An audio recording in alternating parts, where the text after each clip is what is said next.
Hello students, today we are going to start our new chapter from geography, that is chapter 4, and your chapter is agriculture. These are the glossary terms what you have to write down in FNB. The first word is subsistence agriculture, raising crops and rearing animals for use by the family. Second, collective agriculture, that is farmers pool in resources for various farming activities. Thirdly, plantation agriculture, growing a crop on large estate with huge capital investment.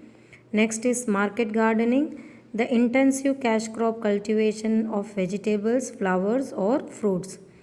Next is sericulture, rearing of silkworm to obtain silk from their cocoons. Pisciculture, breeding of fish, crab, prawns, oyster, etc.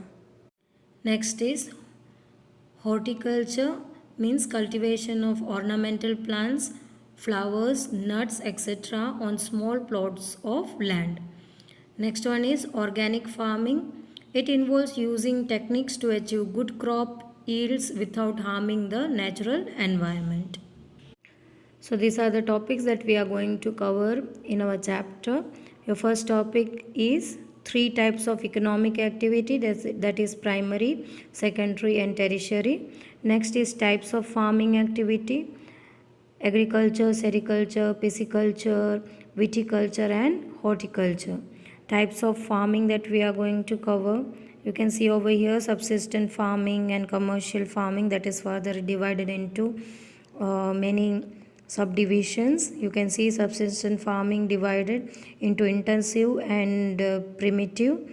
Again primitive is subdivided into two, shifting cultivation and nomadic herding. Next is commercial farming, that is for sale in market, and here the subsistence farming is to meet farmers families need. So the commercial farming is subdivided into three, that is mixed farming, plantation agriculture, commercial grain farming. The next topic what we are going to cover is major crops of the world, food crops, fiber crops and beverages crops that we are going to learn about. Then the agricultural development, how it developed, and the comparison of farm in India and as well as USA. So these are the topics that we are going to cover in this chapter. Let's start your fourth chapter from the textbook.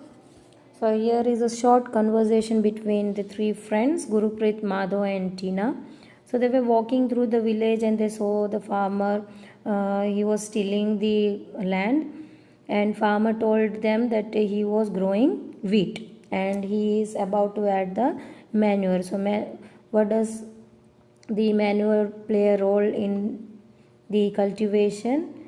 It is added because the soil could get more fertile, so they can grow more and in better production they could get.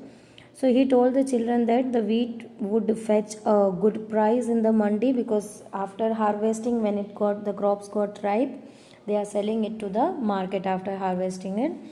So when they are selling it to the market, they can get the good prices for it. Later on, the same crops is taken to the factories to make the complete product, that is bread or biscuit from the flour of wheat. This transformation from a plant to finished product involves three types of economic activities, that is primary, secondary and tertiary. So let's understand what is primary, secondary and tertiary activities. So from the starting, that is from growing up of plants, from there to the finished product, so that natural resources are going through the three process. The primary activity already we have understood, that they are being grown, the crops are being grown. This is the primary activity. So before that, move to the left hand side. You can see from where this agriculture word come from. It is derived from the Latin word ager or agri, meaning soil, and culture meaning cultivation. So cultivation done in soil, that is called as agriculture, and this word is derived from Latin. So you can see over here the third paragraph, primary activity. So what do you mean by primary activities? It includes all those connected with extraction and production of natural resources. Like agriculture, fishing, and gathering are the good examples. All kind of growing, harvesting, everything, the whole process, tilling of land, everything comes under this. So this is called as primary activity.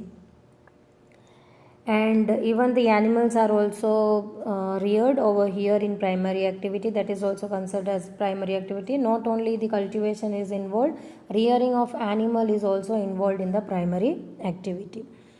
Now moving to the second process, that is secondary activities. They are concerned with the processing of these resources. Manufacturing of steel, baking of bread, and weaving cloth are example of this activity. So here, after harvesting, like we have read in the above paragraph, that wheat after got harvested, it is sent to the factories to make it a complete product. Like from the wheat or wheat flour, the bread is being baked or biscuits are being baked. The same, this process is being done in the secondary activity, making the complete product over here. So that involves in secondary activity. So weaving of clothes also includes weaving is not directly weaved, the cloth is not directly weaved, the thread is being extracted, then the thread is sent to one different factory where the huge yarn are being made. That yarn are sent to the another factory, from there the clothes are weaved. So it includes the two processes while weaving a cloth. So they need thread, so thread has to be made before weaving the cloth. So these are the activities where from the raw material, here one example you have seen, steel, like that. So from the raw material they are making the complete product. So that involves in the secondary activity. Now the third one is tertiary activity. Provide support to the primary and secondary sector through services like transport, trade, banking, insurance, and advertising are example of tertiary activities. So here means the third activity is supporting the first and the second one, the primary and the secondary. How it is supporting? When in primary activity, that is the raw product, they are growing up, then that is sent to the secondary process, that is making it complete product. So after making the complete product, we as a customer, we are not going to go directly to the factory. It is not possible each and everyone, because most probably these factories are made out of the city.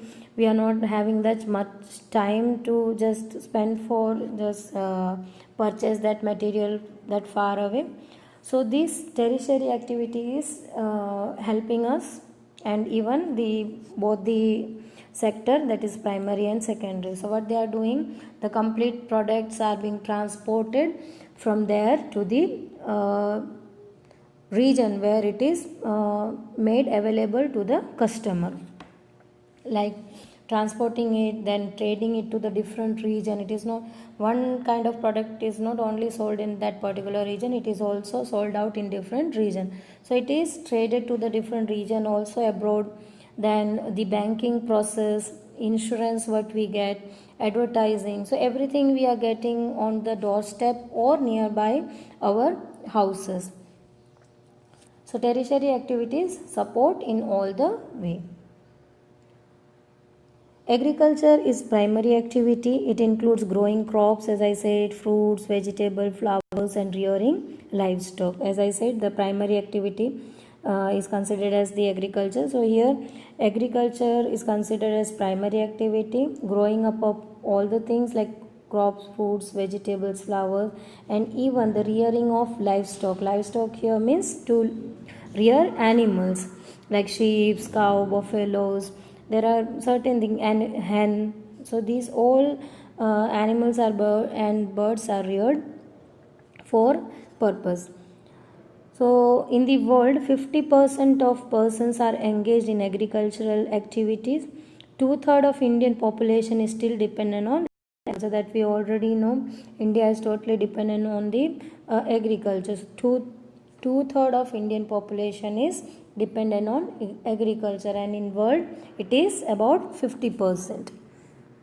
Because we need food, the growing demand never ends, and the population is also keep on growing. So to meet the demand, agriculture is a compulsory activity.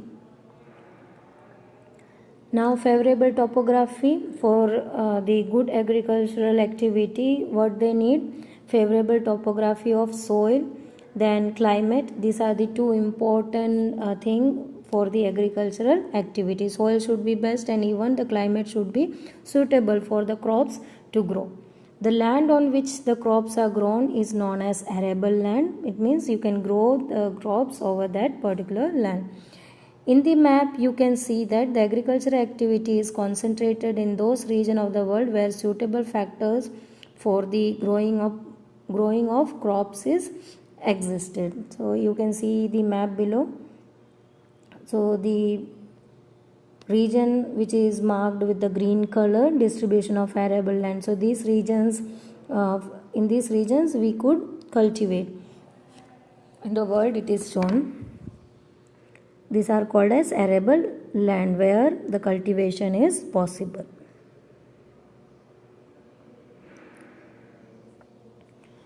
See the table here, do you know? And it is also important. Already two of them we have written. The other you have to write in glossary. Like the viticulture, pisciculture we have already written. Sericulture and agriculture is also has to be written. Agriculture, sericulture, viticulture. These three things you have to write. You have to add up with the glossary. Agriculture, what do you mean by agriculture? This is the definition you have to write. The science and the art of cultivation on the soil, raising crops and rearing livestock. It is also called as farming. Next is sericulture. This is all kind of farming what we are reading about. Sericulture means commercial rearing of silkworm. It may supplement the income of the farmer. So rather than the other cultivation, they can add up this kind of cultivation also, rearing the silkworms. Then the next is pisciculture, that is breeding of fish in specially constructed tank and ponds. So nowadays these are also added up where these kind of cultivation is possible mainly nearby the water bodies like Kerala, and where the lakes and ponds are available, and even in the tanks they are doing this kind of cultivation. And next is viticulture, cultivation of grapes. Then horticulture, that is growing vegetable, flowers and fruits for the commercial use. So this is the another part of cultivation or secondary part of cultivation. This is done equally with the cultivation what the farmers are doing. So one part would be cultivated with what they are regularly growing, and for the commercial purpose they also do this kind of farming according to the climate and soil. The next topic, that is farm system. Agriculture or farming can be looked as a system. The important inputs are seed, fertilizers, machinery, labor. So these are the three factors for cultivation purpose. When they are looked as a system, the agriculture, then what they need, what are the main important things, that is seeds, fertilizers, machineries, and as well as the labor. These are the important things what are needed when they are doing the cultivation. So some of the operation involves, wait a second. So some of the operation involved are plowing, sowing, irrigation, weeding and harvesting. Weeding here means unnecessary plants which are grown in the surrounding of the main crop. It is being taken off. Otherwise it will harm the main crop. It extract the nutrient from the main crop or from the soil. So this process is known as weeding. Already you might have been learnt in this thing in science. The outputs from the system include crops, wools, dairy and poultry products. So for the operation, for the cultivation, what is needed, as we have seen, the seed and the machinery and the labor, they are all needed. Then how the operation is being done, they are sowing the seed, then later on they are irrigating, providing water, sufficient water for the plants to grow, then the weeding, as I said. Then after, when the crops completely grow, when it ripes, it is being harvested. So the outputs are crops, what we get, the ripe crops, and wool, like rearing the livestock, as I said. So after rearing the livestock, the sheep are being shaved off, the wool is being taken. Cows and buffaloes, from them they get the milk, and the dairy products, also poultry products, it means hen and the eggs. So these are the outputs. You can see the farm system of arable land in the left hand side, that is input. What are the input? Machinery, seeds and chemicals. Then the process, after that the process you can see plowing, sowing and spraying the pesticide to get rid of the insects and worms. Then the outputs are the complete ripe crops. Next, the to the right hand side you can see the physical input, that is the sunshine that is needed for the photosynthesis process of the plant. Temperature, the climate should be also suitable for the plant. Soil, fertilized soil is needed, arable land is needed. Then rainfall, that is the important thing. Slopy area, there step farming is been done, that you have already learned about the step farming. Now human inputs, what are the human inputs? That is storage. After harvesting, they need to store the crops. So godowns or silos, mainly in the USA like cities, they are having the huge silos to store the crops, harvested crops. Labor is needed, machinery is needed to irrigate water, and even to sow the seed. There are, and for the harvesting also, and the chemicals, the fertilizers are being used, the pesticides are being used to protect the crops. So these are the certain things in the system of cropping or cultivating. Now there are different types of farming. As you can see, farming is practiced in various ways across the world depending upon the geographical conditions, demand of produce, labor and level of technology. Farming can be classified into two main types. These are subsistence farming and commercial farming. So across the world, it is the farming is practiced in various ways. It is not similar in everywhere. So how it is being differentiated? Because it is depending upon the geographical condition, what kind of land they are having, and what is great in demand, what kind of crops are great in demand, so that is being cultivated for the commercial purpose. Then labor also, everywhere no labor is not working everywhere. Sometimes there the machine are also used in the substitute of labor. Level of technology used in the different region is completely different. Then these, because of these factors, the farming is being classified into two, that is subsistence farming and commercial farming. See the left hand side, that is interesting fact, that is organic farming. Now what do you mean by organic farming? In this type of farming, organic manure and natural pesticides are used instead of chemicals. No genetic modification is done to increase the yield of crop. So as we have read in the above paragraph also, that to get a good yield of crops, to increase the yield of crops, they are using the extra supplements, extra fertilizers, adding up to the crops, so they can get the good yielding of the crops. But in the organic farming, they are using the natural manure, natural pesticide like cow dungs. So the generally they are using the cow dungs.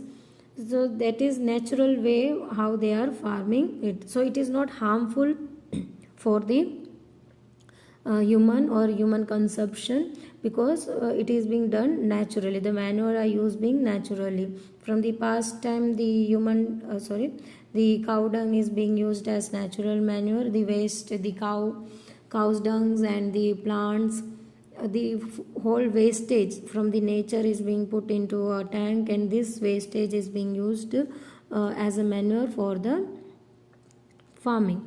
But nowadays, as the demand grows, the fertilizers are being used, the artificial pesticides, everything are being used, which is in short yielding. They can increase the yielding of the crop, but it is harmful in the other way when it is consumed by the human beings. So nowadays the organic crops and organic farmed crops and food are in demand. There are many companies, they are providing the organic food and they are great in demand. So these two topics, subsistence farming and the commercial farming, that we will cover in the next video. Till then, stay tuned. Thank you.